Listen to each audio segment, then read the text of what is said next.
Alright, guys, this thing happened in Lagos State, Ajawa State. A woman was complaining that her house has been brought down by the government, and she was even coming back from hospital.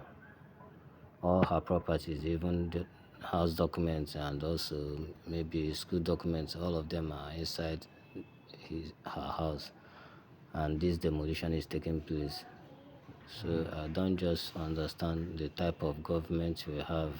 If people really have the heart of humanity in them, it's really a pity that all these fine buildings are being put down by the state government.